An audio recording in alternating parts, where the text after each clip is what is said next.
Morning guys, welcome back to Homesteading Off the Grid. You see those chickens behind me? This is nuts. I am way up in the woods behind my campground. These guys follow me everywhere. So anyway, if you were given a 24-hour chunk of gold right now and you had 24 hours to spend it, how would you spend it? And notice I didn't say if you were given a 24-carat chunk of gold, how would you spend it? I asked, how would you spend a 24-hour chunk of gold? Because guys, each day is a golden gift, and I want you to seriously take a long, hard look at how you're spending that gift every day. This is not one of those live today as if it's your last because it might be type videos. This is one of those time management type videos. I was thinking about this because yesterday when we came home from school, we got Daniel, picked him up, came home. I'd been chopping and splitting firewood all day before, after we dropped him off from school and then before we went back to get him. And so I went out on the back porch to go chop some firewood again. And I looked over and I saw him playing with his blue styrofoam glider airplane thing we got him here a few days ago. You may have seen the video where we did a scavenger hunt on that. And the thought hit me, it said, wow, why should you be chopping firewood right now when you should be out there in that field playing with your son? So I looked over at the wood I've been cutting and chopping and splitting for the last week or so straight. And I realized I probably have 6 weeks worth of wood just sitting there. And then I looked over and I saw my son and I said, I got about maybe 2 hours of daylight left and he's only going to be this age today, this one. Now that is a what if today was this last day type thing, but that's not the underlying theme of this message today in the video. So long story short, I went and I got Dearly's plane, the orange one, and I went over there and I just started playing with him in the field, and I did it until he wanted to go in, which was about 35 minutes later.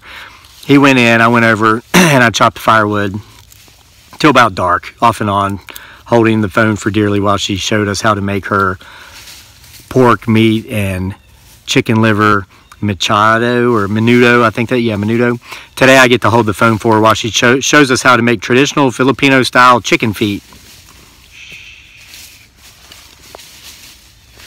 And yes, I do eat chicken feet, but only the left ones. Okay, so anyway, you might be asking, or you might be saying, wow, it must be nice to just go fly a glider in the field with your son, or oh, it must be nice to just sit there in the woods and I'm not deer hunting, I just ran 2 miles, and I'm actually going to lift some weights before I chop firewood because I prioritize my health and my fitness, and it's not because I'm a health nut, I'm not. Well, it's because when I exercise and eat right, I feel good, and when I don't feel good. So I've made that a priority. And this is the point of this video today.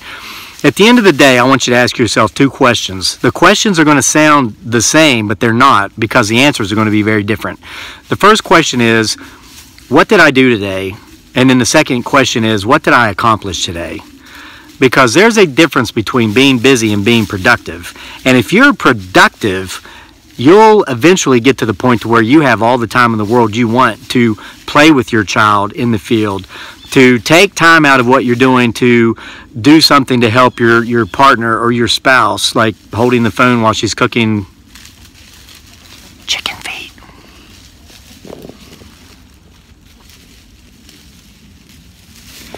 And you won't be crimped for time because you're not spending your time being busy, you're spending your time being productive. Now look, I don't want to pick on anybody. This is crazy. I actually watched a video on YouTube this morning before I made this video, not to copy what someone else is saying, but because I wanted to know how certain people spent their time, because sometimes I feel like I'm being mean with how I'm not being mean, guys. I love my family. I want to spend my time with my wife and my son, and that's it. And if they're out with maybe their friends, which they go out a couple times a week with friends, for Daniel's play dates or Dearly's play date with her friend, I'd rather be by myself. And I'm not trying to sound mean, it's just that's how I am, because okay, so this made me feel better about it. I watched a quick video, like a 1.5-minute long video on Elon Musk. This guy's invented like so many things, and he's only a year older than me. It said he's 45, I'm 44. So I thought I was bad because, back when I used to be a stockbroker many years ago, they used to try to teach us this time management stuff, the difference between being busy and being productive. And they always said never check emails until noon. because you've got to have your day rigidly structured. You go in there, you start shooting for sales. You got to make 25 contacts a day. Try to get to 15 before lunch. Don't check emails until you've made your 15th contact. I finally disciplined myself to do that, and the reason behind the importance of that is it is so easy for us as people, as anybody, to get sidetracked with the things that aren't important. That let's say, okay, well, I'm going to check my emails and I'm going to start going to work. You check that email and there's your old buddy from high school or college or from the army or from your last job. Oh, I haven't heard from her in forever, this guy. And so next thing you know, you're exchanging instant messages or whatever, or texting or something. And you just spit away an hour of your life and your time in which you're being very busy, but you're not being very productive. So I'd gotten to the point to where I would never check emails before noon. And in recent years, I've actually gotten to the point to where I only check my emails like once a week, if that. Like maybe on once a week I check my emails. And so I'm watching this video on Elon Musk. Here's the point of this. Elon Musk doesn't even check his emails, and he doesn't text. He doesn't do any of that stuff. This man is driven. He's very productive. He gets 6 hours of sleep a night, which is probably more than me. But see, he doesn't waste a lot of time. So,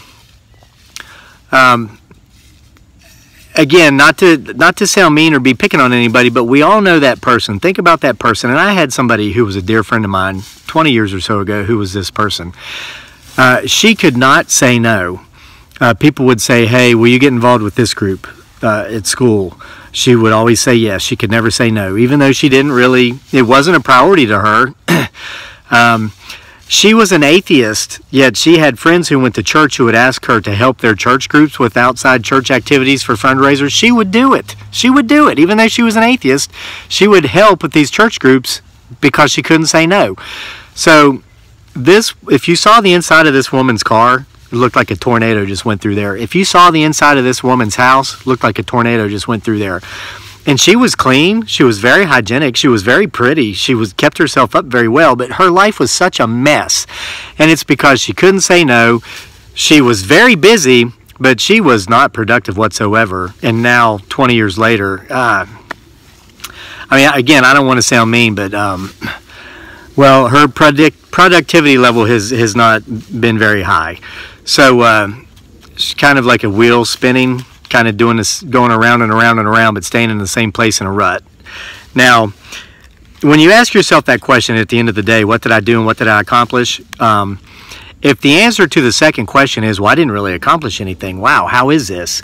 I went here and I did that, and I had coffee with them, and then I ate lunch with them, and then after school we went and did this with them, and then we had snacks, and then we this, that, and the other. Or if you're working, well, then gosh, I don't get it. I mean, I came home and here's all this mess I still got to clean. I worked all day, but then after work we went out for pizza and beer, and I drank 3 beers, and then I came home and blah blah blah. If you didn't accomplish anything, it's probably because of what you did. And that sounds like a paradox or an oxymoron, because usually when we accomplish something, it's because what we did to accomplish it. Well, in this case, if you didn't accomplish anything, it's probably because of all the things you did that kept you from accomplishing anything, really. You're busy, but you're not productive. So what's my point of this? While I was watching those little videos, okay, I was getting ready to come up here and do the morning ramble, and then I was going to run after the morning ramble. And one of those videos I was watching about Elon Musk, it was talking about prioritization. It said people who are goal-oriented, who are driven, and who get things done, people who produce. And guys, you don't have to be in business. You don't have to have a homestead or be running a farm or something like that. If this is just, if you're retired, but there's certain things in life you enjoy, let's say it's hiking and bird watching, because I'm out here in the woods watching my birds. And so that came to mind. If that is your priority, that is your priority, and you have every right to put that at the top of your list if that's something that you want to do regularly and consistently, okay? If you'll find that productive people who get things done only have a few things on their list to do. Busy people who hardly accomplish anything, if anything, will have a to-do list that has 1,000 things on it. So they'll stay busy all day, but they don't accomplish anything. Today, I exercise. Okay, and it said, this thing I saw in the Elon Musk videos, it says whatever's most important to you, you better have that up there to top your list. Well, family, of course, like I said, is number one for me. Been doing that all day. We'll be doing that throughout the day. That's kind of like breathing. That's just ever ongoing for me. But then, okay, I've been chopping all this wood. I haven't run in the last 3 days. Obviously, running has slipped down on my list, so I bumped it back up there, made sure to get that out of the way before even coming up here and doing the morning ramble. But I only have 3 or 4 things a day on my list, and I get them done every day. And then, like you probably saw in the video of me and Dearly yesterday waiting to pick Daniel up from school, when I have downtime, I read. And that's a little trick I picked up from Stephen King from his book on writing. Now, it's easier to do these days because of Kindle. I don't have a Kindle, though. I have the Kindle reading software on my laptop. I do read Kindle ebooks, but I do it on my laptop. I didn't want to buy the Kindle Fire thing because I'm tight. I'm thrifty.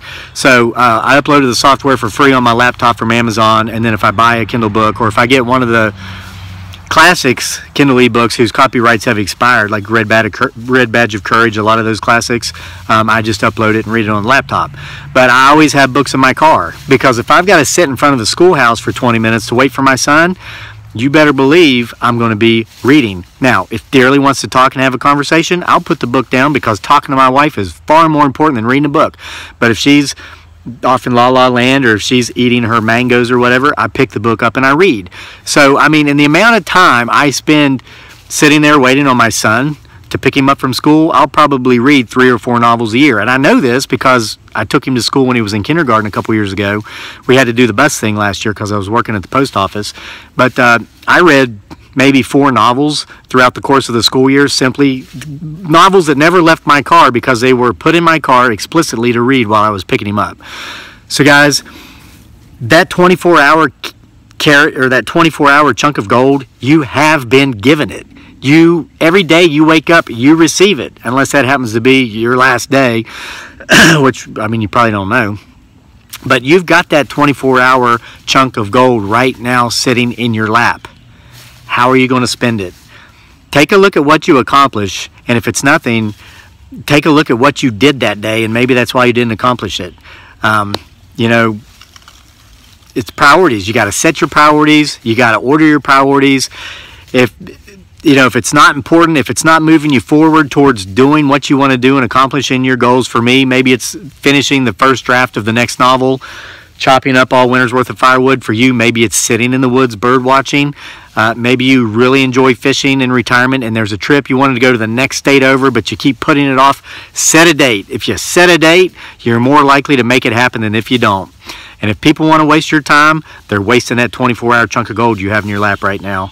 So guys, I hope you got something out of this morning ramble. I've got to go chop some firewood and hold this phone off and on in between so you can see how my beautiful bride cooks chicken feet. But again, I only eat the left ones. See you guys next time for more from here at Homesteading Off the Grid.